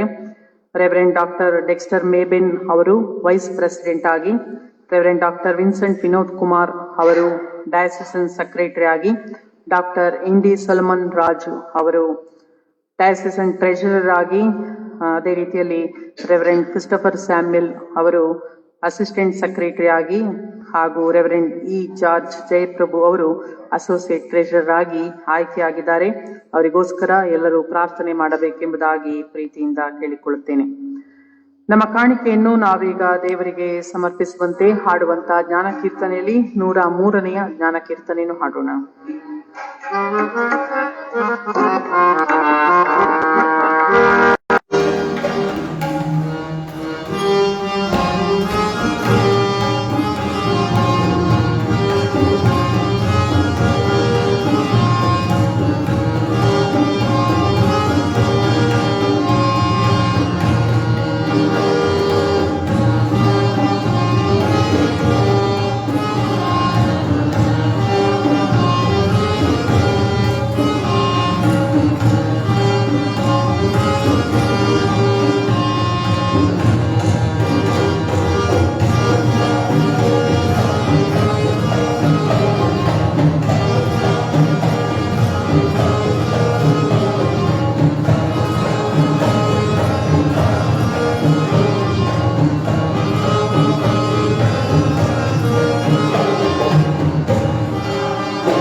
ದೇವರು ಮಾಡಿದಂತಹ ಮಹೋಪಕಾರಗಳನ್ನ ನೆನಪು ಮಾಡಿಕೊಂಡು ದೇವರಿಗೆ ಕೃತಜ್ಞತಾ ಕಾಣಿಕೆಯನ್ನ ಸಮರ್ಪಿಸಿದಂತವರು ಸುಹಾಸ್ವಿ,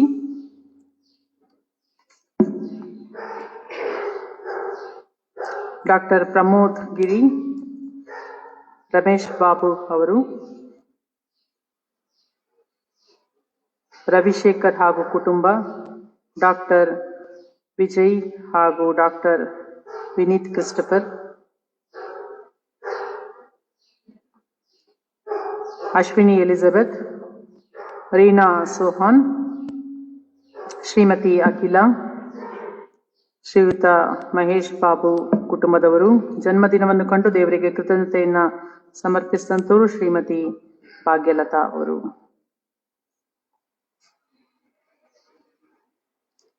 ಪ್ರಾರ್ಥನೆ ಮಾಡೋಣ. ಎಲ್ಲ ಒಳ್ಳೆಯ ವರದಾನಗಳಿಗೆ ಮೂಲಕರ್ತನಾದ ನಮ್ಮ ತಂದೆಯಾದ ದೇವರೇ, ನಾವು ಕಳೆದಂತ ಈ ಸಮಯಕ್ಕೋಸ್ಕರ ಸ್ವಾಮಿ ನಿನಗೆ ಅನಂತ ಸ್ತೋತ್ರವನ್ನು ಸಮರ್ಪಿಸ್ತೇವೆ.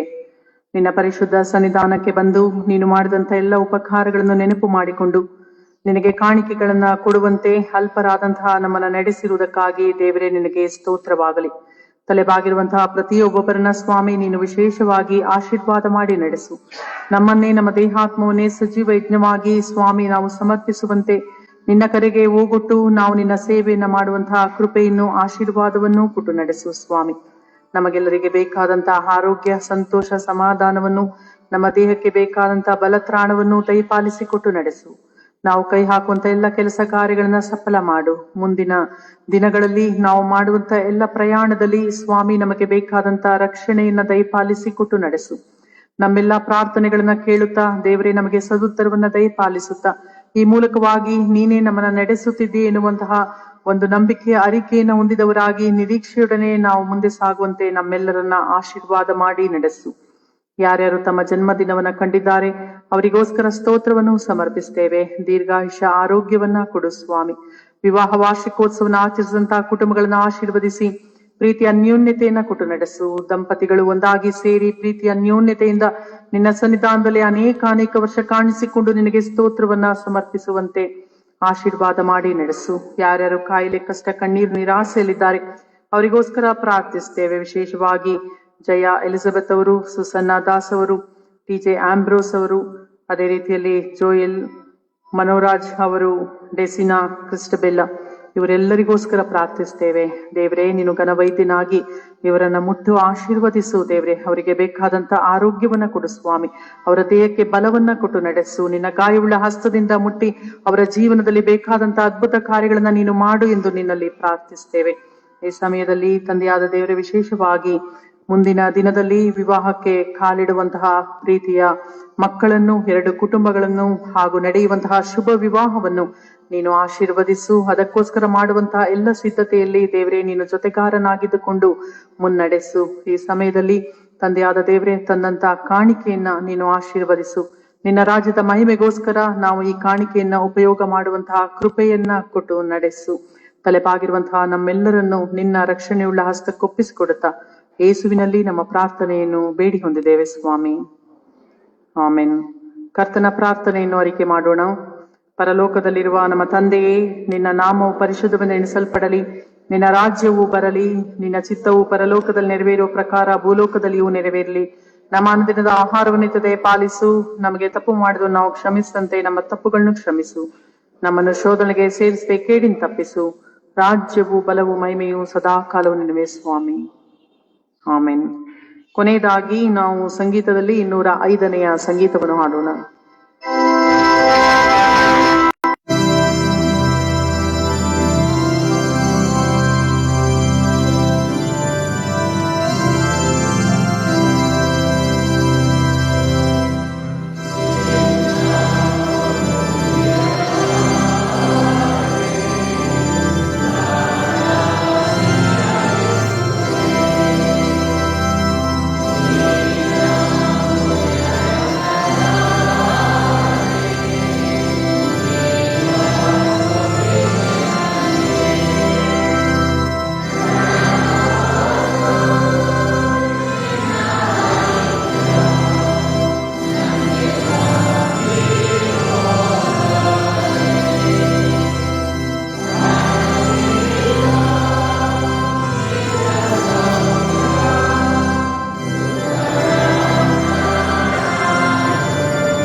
ನಂಬಿಕೆಯಿಂದ ದೇವರ ಆಶೀರ್ವಾದವನ್ನು ಹೊಂದಿಕೊಳ್ಳೋಣ. ಐಕ್ಯದಿಂದಲೂ ಸದಾಕಾಲ ಐಕ್ಯವಾಗಿರುವ ಸಮರ್ಪಣೆಯಿಂದಲೂ ಲೋಕದೊಳಕ್ಕೆ ಹೋಗಿರಿ. ನಿಮ್ಮ ಐಕ್ಯದಲ್ಲಿ ಜಗತ್ತಿನ ಎಲ್ಲಾ ತರಹದ ಒಡಕುಗಳು ಪಂಥಾಹ್ವಾನವನ್ನು ಹೊಂದಲಿ. ನಿಮ್ಮ ಐಕ್ಯದಿಂದ ಇಡೀ ಜಗತ್ತಿಗೆ ಶಾಂತಿಯ ಏಕತೆಯನ್ನು ಪ್ರಕಟಿಸಿರಿ. ಎಲ್ಲಾ ಗ್ರಹಿಕೆಯನ್ನು ಮೀರುವ ದೇವರ ಶಾಂತಿಯು ಈಗಲೂ ಯಾವಾಗಲೂ ನಮ್ಮೊಂದಿಗೆ ಇರಲಿ.